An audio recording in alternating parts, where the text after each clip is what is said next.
গর্ভকালীন high blood pressure কতটা ঝুঁকিপূর্ণ? High blood প্রেশারে আক্রান্ত হলে করণীয়। অন্তঃসত্ত্বা অবস্থায় উচ্চ রক্তচাপ বা হাই ব্লাড প্রেশারে মা ও গর্ভস্থ শিশুর জন্য বিপজ্জনক হয়ে উঠতে পারে। গর্ভাবস্থায় তাই নিয়মিত রক্তচাপ পরিমাপ করা জরুরি। রক্তচাপ বেশি হলে তার চিকিৎসা নিয়ে অবহেলা করা মোটেও উচিত নয়। আসসালামু আলাইকুম, সবাইকে আন্তরিক শুভেচ্ছা ও অভিনন্দন জানাচ্ছি সুপার মম মোনালিসা। আমি মোনালিসা। আশা করছি আপনারা সবাই ভালো আছেন, আমিও ভালো আছি। দর্শক, সুপার মম মোনালিসার আজকের ভিডিও গর্ভকালীন হাই ব্লাড প্রেশার কেন হয় এবং এর লক্ষণ এবং হাই ব্লাড প্রেশারে আক্রান্ত হলে কি করণীয়। গর্ভবতী মা আগে থেকেই উচ্চ রক্তচাপে আক্রান্ত কিনা। গর্ভাবস্থার প্রথম 5 মাসের মধ্যে রক্তচাপ বেড়ে গেলে সেই মায়ের আগে থেকেই খানিকটা উচ্চ রক্তচাপ ছিল বলে ধরে নেওয়া হয়। যাদের আগে থেকেই উচ্চ রক্তচাপ আছে এবং ঔষধ খাচ্ছেন, তারা সন্তান নেওয়ার আগে অবশ্যই চিকিৎসকের সঙ্গে পরামর্শ করে নেবে। কিছু রক্তচাপের ঔষধ গর্ভাবস্থায় খাওয়া যায় না, তাই প্রয়োজনে চিকিৎসক আগে থেকেই ঔষধ পরিবর্তন করে দিতে পারেন। সেই সঙ্গে রক্তচাপ পুরোপুরি স্বাভাবিক আছে কিনা এবং উচ্চ রক্তচাপের কোনো জটিলতা আছে কিনা তাও পরীক্ষা করে নেওয়া যাবে।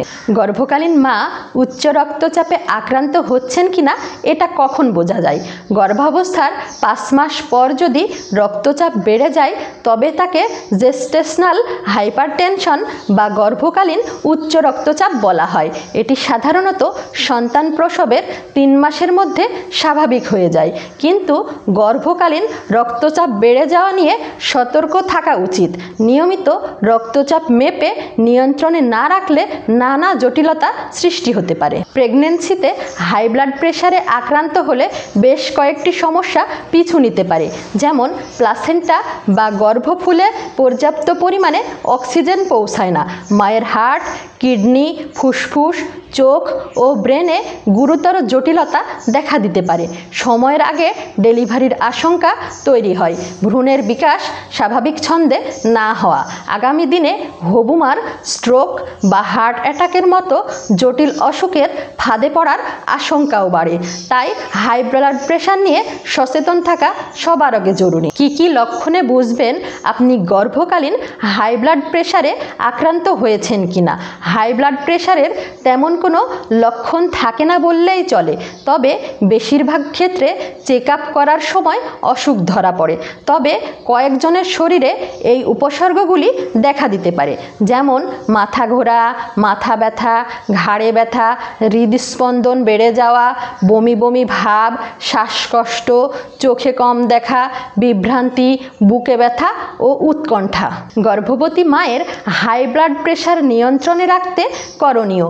গর্ভবতী মায়ের হাই ব্লাড প্রেশার নিয়ন্ত্রণে রাখতে জীবনযাত্রার মান ও খাদ্যাভ্যাসে পরিবর্তন আনা জরুরি। নিয়মিত ডাক্তারের পরামর্শে ঔষধ খেতে হবে। দিনে অন্তত 7 ঘন্টা ঘুমাতে হবে। শাকসবজি ও ফল বেশি বেশি করে খেতে হবে। লবণ খাওয়া কমাতে হবে।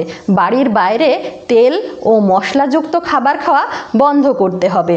মদ্যপান ও ধূমপানের নেশা থাকলে তা ছাড়তে হবে। সবাই ভালো থাকবেন, সুস্থ থাকবেন, নিরাপদে থাকবেন।